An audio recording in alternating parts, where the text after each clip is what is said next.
Athlean-X asks to do all your shoulder work standing.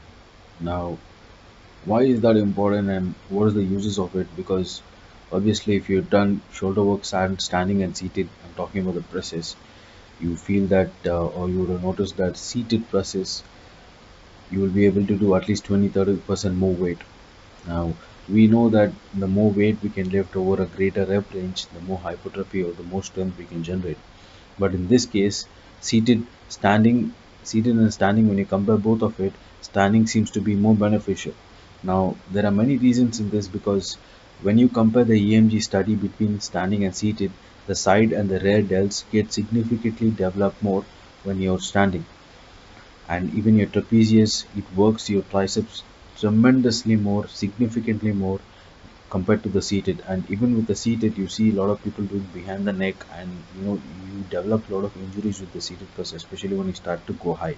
With standing, that does not happen because it's a natural range of motion, and you need to keep some cues in mind when you're pressing is to move your head forward and press and push through the heels and core and even the glutes.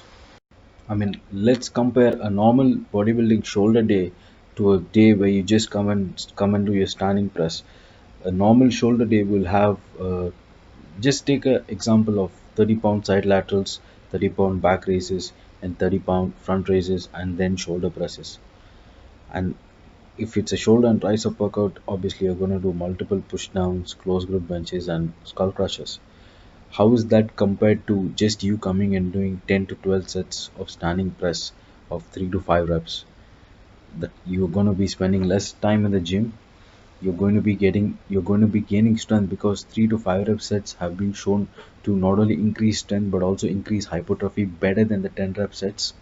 And we know that you can complete 10 to 12 sets within 40-45 minutes, including your warm up. You would be taking 1 to 2 minutes break between sets, and you would be in and out of the gym within 45 days. The difference between a body part split and a movement pattern split is because if you're just coming and doing standing press, you're not only going to be working your shoulders, you're going to be working your traps, your back, your core, your glutes. All these things are going to be working as stabilizers. And if you jump to the push press is a complete total body workout, as more specifically if you're going to be cleaning it off the floor. So if you're looking to, have a separate day where you're only going to be doing standing presses, I would suggest that you start with stitch standing press, do few sets of that with 3 to 5 rep range, and then move to push press to overload the muscle roughly 20% more than what you do in your standing press.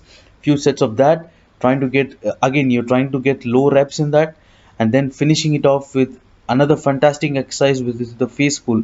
Now face pull you can do with bands, you can do with even the cables, but I feel that bands give you a better range of motion and better contraction, because face pulls is going to help you counteract the bad effects you get from excessive front delt pressing, because it's going to build your rear delts, rotator cuff, and other similar muscles.